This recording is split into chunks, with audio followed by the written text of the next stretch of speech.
안녕하세요, 똑딱입니다. 최근 천연두 사촌이죠. 원숭이 두창이 전 세계에서 보고되고 있습니다.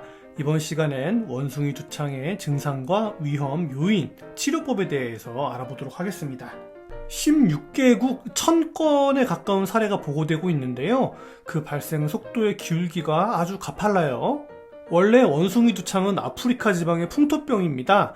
풍토병이라는 것은 병이 토착화돼서 그 지역에서만 유행하는 병이라는 뜻이죠. 원숭이 두창 바이러스에 감염되어서 발생하는 질환이에요. 바이러스 질환입니다. 오른쪽 사진을 보시면요, 아프리카 지역에서 원숭이 두창에 실제 감염된 하나의 사진입니다. 수두와 얼핏 비슷해 보입니다. 최초 발견은 1958년 원숭이 사육장에서 발견이 되었어요. 원숭이들이 수두에 걸린 것처럼 관찰이 된 거죠. 시간이 지나서 1970년 콩고에서 인간의 원숭이 두창 감염이 확인되었고요. 중앙 아프리카 및 서부 아프리카 국민들에게 원숭이 두창이 확인이 되었습니다. 감염 환자의 대부분은 콩고인이라고 해요. 그런데 최근에 미국, 유럽에서 원숭이 두창이 발견되기 시작했어요. 원래 원숭이 두창이 없던 나라에서 발견된 거죠. 감염 경로는요, 해외여행 또는 수입된 동물을 통해서 이루어진 것으로 알려져 있습니다.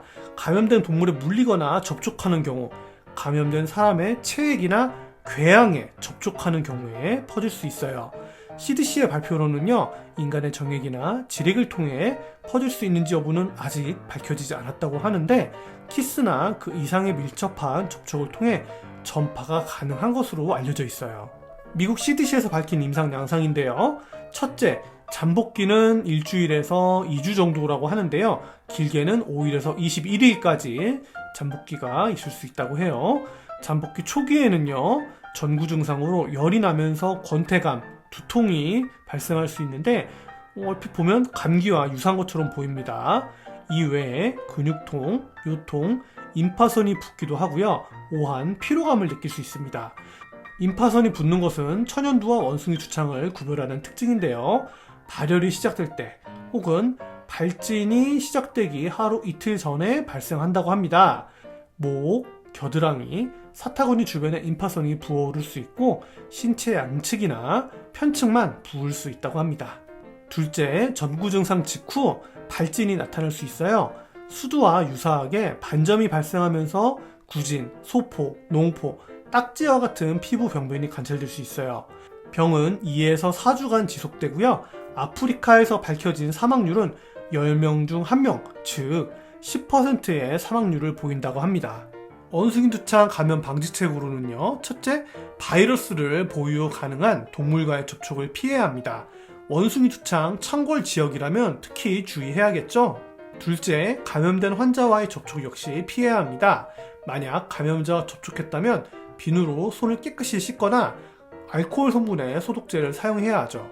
셋째, 원숭이 두창 방지용 약독화 생바이러스 백신 접종을 할 수 있습니다. 원숭이 두창 바이러스에 노출될 위험이 있는 사람들에게 FDA에서 승인한 백신이 되겠습니다. 넷째, 치료제들입니다. 원숭이 두창에 승인된 특정 치료법은 현재는 없어요. 그럼 어떤 치료제들을 사용할까요? 바로 천연두 환자에게 사용하기 위해 개발된 항바이러스제를 사용하는 것입니다. FDA에서 몇 가지의 항바이러스제를 사용 승인했어요. 뭐니 해도 가장 중요한 것은 예방이겠습니다. 개인 위생 철저히 하면서 원숭이 두창이 의심되는 동물이나 사람과의 밀접한 접촉을 피해야겠습니다. 건강하세요. 똑딱이었습니다.